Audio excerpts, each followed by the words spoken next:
Hello and welcome to another edition of Cooking on the Ridge. Today we're going to make a kind of a crock pot meal. It's a vegetable beef soup, uh, and we're going to make it using Vegall. Now, what we tend to do, my wife and I, we like our vegetables more chunky, so we get the homestyle Vegall. But there also is original Vegall. The vegetables are a little bit smaller if you like it that way. It's really up to you what you want to do. But anyhow, we'll kind of get started here and I'll show you how this all goes together. So first you dump your vegetables in from your Vegall.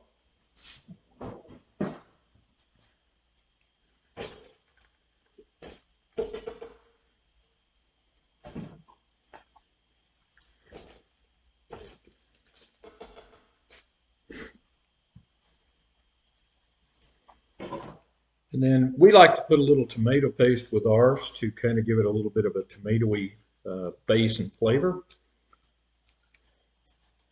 And then we also, to that, will add some tomato juice as well to help with the liquid. Spoon to get this out of here.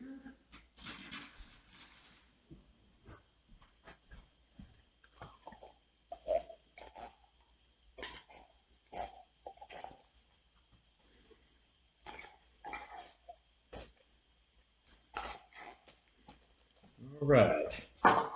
And then, like I said, we'll add some tomato juice to this as well. Now, this is some tomato juice that my niece canned back last year from some tomatoes we got from the Amish community here. Just pour that in, and that'll serve as kind of like a liquid base for the soup. And then what I like to do is next is add our seasonings in. And for my taste and my wife's taste as well, we like to use a little bit of garlic.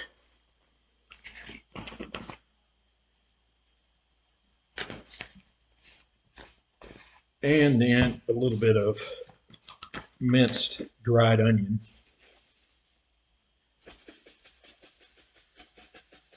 Now, if you didn't want to do the minced dried onion, you could also put it in as just just take a regular onion and chop it up and put it in there.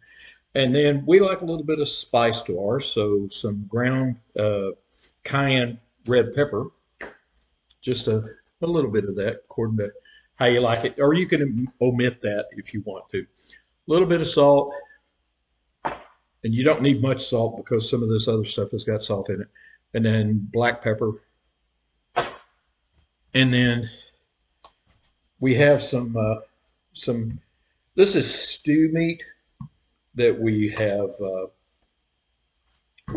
gone ahead and browned ahead of time, and I've got it cut into relatively small chunks. There, I mean, you can kind of go whatever way you want to. You could put the stew meat in just like it is if you want big chunks of meat, or if you don't like to spend time cutting it up and everything, you like your meat a little bit on the smaller side, you could substitute ground beef for this. And also, if you wanted to, you could just substitute, turkey, chicken, whatever. You can make this a little bit differently. Uh, there's many variations you can use with this. It doesn't really matter. You just kind of got to taste it as you go and make sure that you've got your spices and everything all correct for whatever dish you're making. But we like this one a lot. It's a vegetable beef, so we use both beef and beef stock, for this to give it its flavor profile.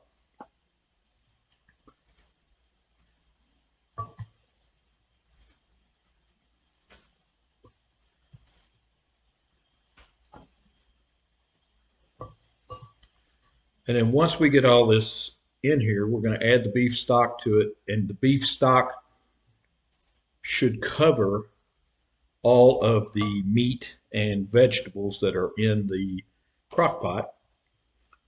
And also we use, you can't really see it, I don't think, but We use crockpot liners with our crockpot so that we don't have as much of a cleanup chore when we're done. They're very helpful to keep from having to do too much cleaning when you're done. But again, you don't have to. It's your choice on how you want to do it. All right, so like I said, then at the end, we just add enough beef stock to cover everything.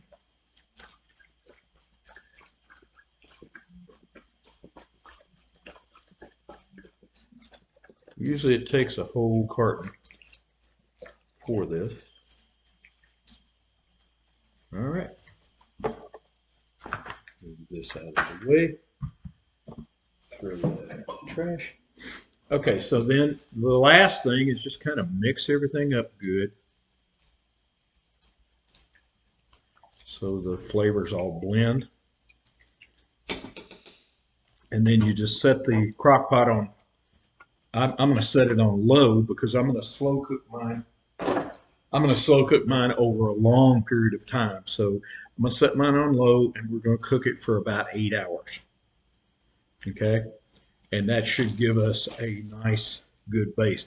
The secret with this, though, is it's really better the next day. So if you can cook it a day ahead of time and just put it on, put your crock pot on the keep warm setting, you can keep it warm until the next day, and then the flavors just blend together really, really well, and it becomes just a wonderful dish. My wife and I, like I said, during the colder months, we like to make this quite often.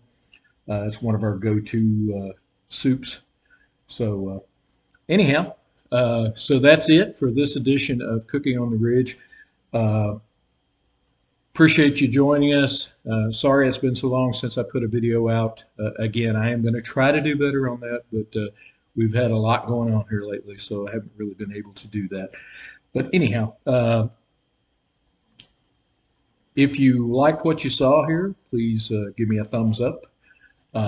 If you would like to know when things are happening on this channel, go ahead and subscribe and hit the notification button. And then that way, every time I post a new video, you'll be the first to see it.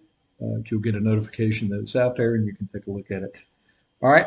So thank you very much. I do appreciate it. See you next time on Cooking on the Ridge.